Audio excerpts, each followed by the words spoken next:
La semana pasada estuvimos hablando sobre el principio del bien común en el contexto de estas formaciones sobre los principios universales de la doctrina social de la Iglesia. Y claro, tiene mucho sentido que en esta ocasión, habiendo hablado ya del bien común, hablemos entonces de un principio que es también ciertamente fundamental, sobre el cual se sostiene la doctrina social de la Iglesia, y es precisamente el principio de la dignidad humana, que está intrínsecamente relacionado, está directamente relacionado con el del bien común. Entonces, hoy hablaremos sobre dignidad humana, porque precisamente, y esto es importante tenerlo en consideración, no alcanza para el desarrollo pleno del ser humano, el desarrollo integral, para la perfección del ser humano, que esa es su vocación. La vida en sociedad existe para la perfección del ser humano. Bueno, no alcanza con el principio o la consideración, que es ciertamente importante, pero que es insuficiente, de la centralidad social de la persona humana. Porque claro, esta lógica o esta idea de la centralidad social del ser humano parte ciertamente del principio de dignidad humana, pero no reconoce su connatural dimensión social, que es a esto lo que apunta el bien común. Entonces, claro, vemos que existe una relación directa entre bien común y dignidad humana. Dignidad humana. Bueno, lo que significa este principio de la dignidad humana precisamente apunta, primero, habría que decirlo, a la realidad de que el ser humano, muy importante, todo ser humano tiene o ha sido creado a imagen y semejanza de Dios, tal como lo relata el capítulo 1 del libro del Génesis. El ser humano ha sido creado a imagen y semejanza de Dios. Todo ser humano conlleva esta realidad propia, esta realidad inherente. ¿Qué significa ser creado a imagen y semejanza de Dios? Bueno, significa que por un lado el ser humano lleva en sí la huella divina, se parece a Dios, tiene una relación bastante cercana, podríamos decir, a Dios, ¿verdad? Más que cualquier otra criatura, que esto es importante no olvidarlo, el ser humano nunca deja de ser criatura, pero a su vez la idea de semejanza apunta a que el ser humano es un libro, por decirlo de una manera, que está por escribirse y está en cada uno de nosotros escribir hermosas páginas o no. Entonces, imagen y semejanza. Imagen es el ser humano en su propia naturaleza lleva la huella de Dios, pero a su vez semejanza significa que el ser humano es un proyecto en desarrollo y que las decisiones que tomemos ciertamente nos permitirán ir acrecentando esa imagen de Dios en nosotros. Esto es lo mismo que decir que el ser humano tiene una dignidad que le es propia, que es ontológica, que es propia de su de ser creado a imagen de Dios, de su condición de criatura por excelencia, creada por Dios, pero a su vez hay una dignidad que podríamos llamar operativa. Es una dignidad que depende del buen uso que hagamos o no de nuestra libertad. Entonces, la dignidad humana tiene dos dimensiones, a modo de resumen hasta este momento. Una dignidad ontológica, connatural, y una dignidad operativa, que depende de que el ser humano conforme su libertad con el querer de Dios, con su propia naturaleza. Que el ser humano siga lo mejor posible su finalidad, que no es otra cosa que su perfección. Bien, entonces este es un primer elemento que podríamos plantear bajo la idea de imagen y semejanza. Y esta es una idea que de hecho plasman los padres de la iglesia, es decir, aquellos primeros discípulos de los primeros cristianos. Bien, lo que también significa esto, la idea de imagen y semejanza, es que el ser humano ciertamente tiene valor, mas no tiene precio. Y este es un detalle muy importante, porque vivimos en una sociedad hipermercantilizada, en donde el mercado tiende a absorberlo todo el mercado tiende a incorporarlo todo. Pareciera que toda la existencia humana se desarrolla alrededor de la lógica del mercado. Y entonces vemos un mercado intrusivo, así también como sucede con el Estado. Vemos también ciertamente un Estado intrusivo, es decir, involucrándose en aspectos de la vida en las que no debe. Bueno, el mercado también a veces, bajo sus lógicas de oferta y demanda, tiende a someter a las personas a sus lógicas de intercambio. Y esto, por supuesto, es contrario a la dignidad humana, porque dijimos, muy importante, que el ser humano tiene valor, pero no tiene precio. Por eso decimos que, claro, el ser humano eh, vale el mundo, vale más que el mundo. Una vida humana vale más que toda la creación, porque, claro, el ser humano ha sido creado a imagen y semejanza de Dios y tiene un valor, como dirían algunos, un valor infinito. Bueno, un valor incomparable. Bien, entonces, claro, esto es un elemento que también debemos considerar. Ahora, claro, cuando hablamos de dignidad humana, entonces también recordamos aquella frase del numeral 23 de la Constitución Pastoral Gaudium et Spes del Concilio Vaticano II, Constitución sobre la Iglesia en el mundo, del año que se promulga en el año 1965. Dice el numeral 23 que el hombre, es decir, el ser humano, es la única criatura a la que Dios ha amado por sí misma. El ser humano es la única criatura a la que Dios ha amado por sí misma, demostrando así que el ser humano frente al resto de la creación tiene un valor inigualable. Bien, entonces esto también vale la pena rescatarlo, hablando desde la Sagrada Escritura y también hablando desde la perspectiva del magisterio de la Iglesia Católica. Bien, ahora, si hablamos de dignidad humana, debemos entender que esta no es una lógica o esta no se desarrolla o no debemos entenderla bajo una lógica individualista. Por eso es que dijimos que dignidad humana está muy relacionada con bien común. Porque, claro, si yo poseo, si yo soy intrínsecamente digno por ser imagen y semejanza de Dios, eso significa que mi prójimo también goza de esa misma condición.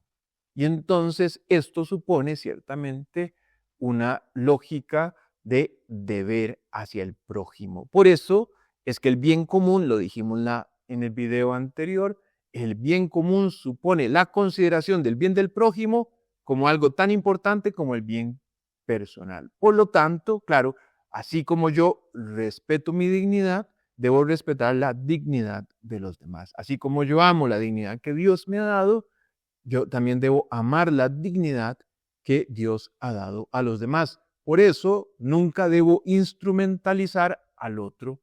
Nunca debo tratar de usarlo como si fuera como si tuviera valor de intercambio. Nunca debo hacer esto. Y claro, y este es el problema que lamentablemente vemos en nuestra sociedad. Es la dinámica de la prostitución, en donde la persona, con algo tan íntimo y personal como su sexualidad, tiene un precio. Es lo que vemos en la pornografía, en donde la persona es convertida en un objeto. Es lo que vemos ciertamente con algunas lógicas de promiscuidad sexual, en donde las personas son vistas y tratadas como objeto. Porque aquí podríamos recordar también aquel principio del filósofo Emmanuel Kant, que dice, y aquí parafraseo, considera siempre al otro como un fin y nunca como un medio. Es decir, debemos tratar a todos los demás, al prójimo, como un fin y nunca usarle, nunca instrumentalizarle. Este es el problema, por supuesto, que está presente, por ejemplo, en la eutanasia. Claro, la eutanasia parte de una cierta lógica de que si la persona, nuevamente una lógica mercantil, que si la persona ya no produce, que si la persona ya no tiene una cierta calidad de vida, lo cual es problemático porque la calidad es una dinámica propia de los objetos, no de los sujetos. Bueno, si la persona ya no tiene una cierta calidad de vida, entonces ya no merece vivir o ya no debe vivir o perfectamente puede acabar con su vida, como si la dignidad humana dependiera de distintas facultades que poseamos o no, porque la dignidad humana no depende de la observancia de estas distintas facultades. Puede que seamos muy inteligentes, puede que no lo seamos tanto, puede que seamos muy hábiles con las manos o muy hábiles para los deportes, o puede que tengamos muchas riquezas. Bueno, esto no varía en ningún aspecto nuestra dignidad humana. Nuestra dignidad humana no depende del lugar en el que nacimos, no depende de nuestro color de piel, no depende de nuestra edad, no depende de nuestro desarrollo intelectual, nuestro desarrollo humano, no depende de características que son meros accidentes. Bien, entonces, claro, nunca instrumentalizar a las personas, como dijimos, por ejemplo, en el caso de la eutanasia. ¿O cuál es el problema? Por supuesto, del aborto, que considera que esta realidad de la dignidad humana no es una realidad universal.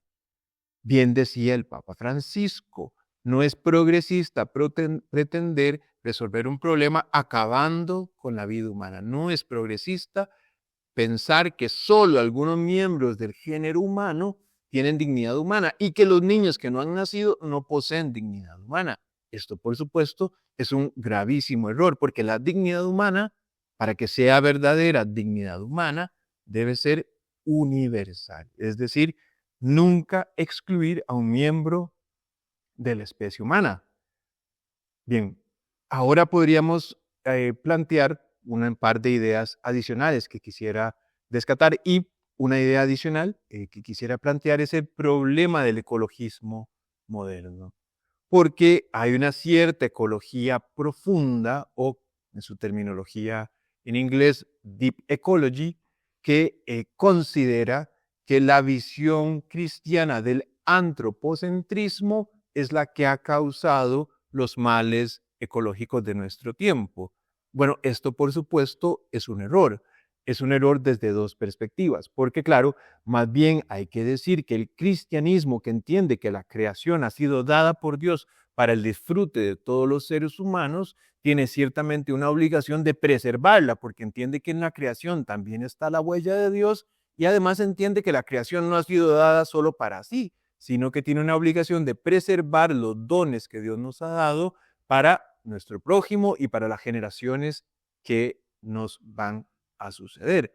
Y el segundo problema de este ecologismo profundo es que se parte de un biocentrismo, lo que significa en la práctica eliminar cualquier noción de dignidad humana, o, por otro lado, concederle a los pajaritos, a las plantas, a los ríos, a los insectos, la condición de persona.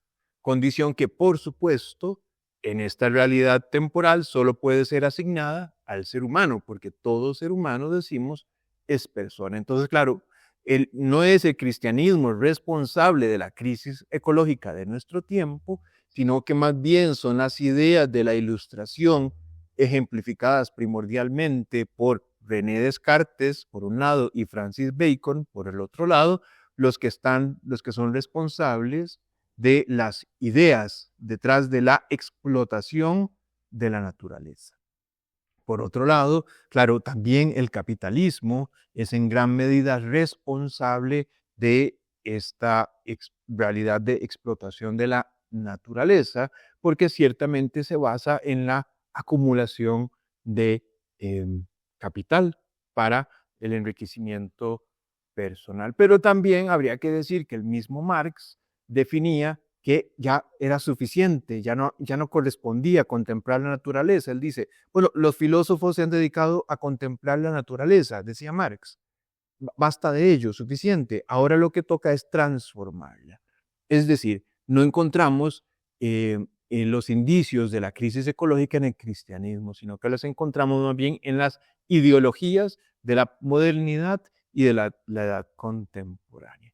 Pero entonces, claro, por eso el Papa Francisco en su encíclica Laudato Si propone un antropocentrismo situado, es decir, en donde el ser humano ya no se entiende como dominador, no se entiende como dominador de la naturaleza, como déspota y tirano sobre la naturaleza, sino que se entiende como un buen representante de Dios, como un buen administrador, como un buen padre de familia, que trata la creación con agradecimiento, con cuidado y con reverencia.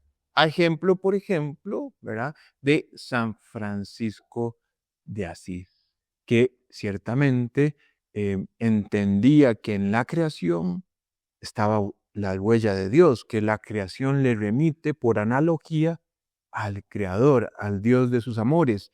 Y entonces entendía que, claro, ciertamente no cabe frente a la creación otra actitud que la de eh, uso justo, uso correcto de esta. Bien, y finalmente quisiera hablar sobre la cuestión de los derechos humanos, porque, claro, si existe una dignidad humana, si el ser humano tiene una dignidad intrínseca, esto significa que a esta dignidad corresponde ciertamente una serie de derechos humanos, en donde el primero y primordial es el derecho a la vida, porque claro, no podemos hablar de otros derechos, por ejemplo, derecho a la educación o a un ambiente sano, por supuesto, muy importantes, si antes no preservamos el derecho a la vida, que es el primero de los derechos que debemos preservar y que, como dijimos, para que sea un verdadero derecho debe ser universal, no debe ser algo excluyente, en donde algunos entran y otros no, sino que el derecho, para que sea un verdadero derecho humano, debe ser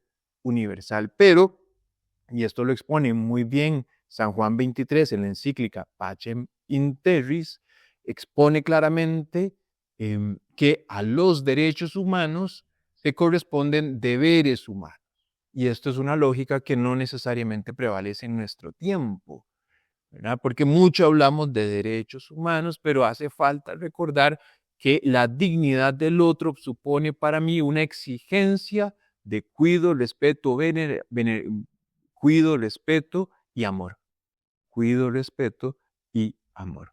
Bien, entonces tenemos un deber hacia el prójimo, tenemos un deber hacia el que es como yo, hacia el que tiene esta misma dignidad que yo. Entonces, desde esta perspectiva podemos enmarcar la dignidad humana y referirnos a algunas dificultades de nuestro tiempo con respecto a la protección de la dignidad humana.